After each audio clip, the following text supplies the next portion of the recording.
our responses, individual and collective responses to migration, are not only shaped by facts, but particularly by our interpretations on these facts.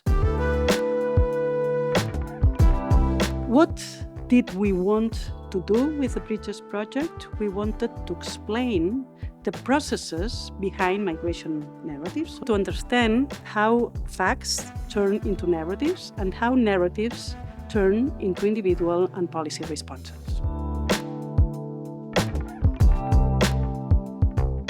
There's a very polarized migration debate in the public.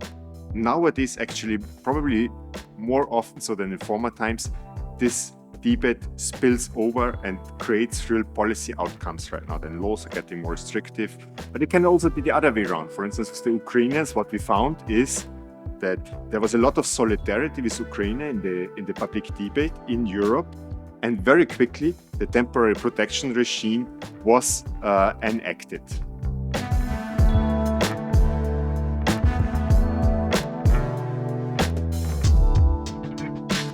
Part of the political debate and the policy responses respond more to fears, to anxieties, than to particular concrete policy problems. Why Europe in 2015 said enough after a little bit more than 1 million refugees in a few months, and in 2022 Europe did not even perceive it as a crisis. We refer to this more than 5 million refugees coming from Ukraine.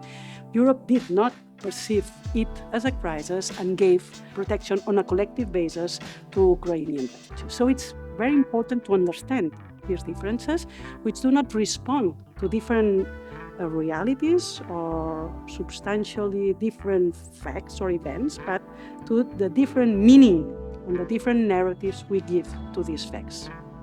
So we wanted to understand how these perceptions, these anxieties, this narrative responding to these anxieties were created. In Europe today, we see an increased polarisation, politicization of migration. The relevance of the Bridges project in today's time is to really provide research and evidence base to an increasingly polarized debate. We developed a set of recommendations that are mainly addressed to EU policymakers in order to either prevent or counter polarizing migration narratives.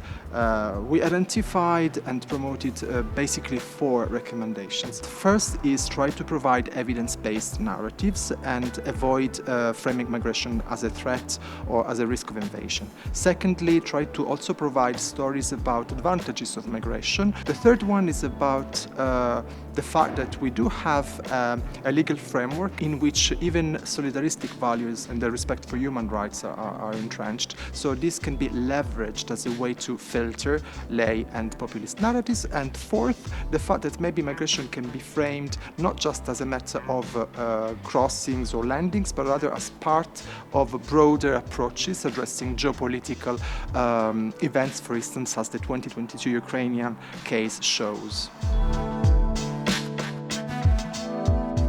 Bridges has sought right now for the last 3 years on one migration topic in depth.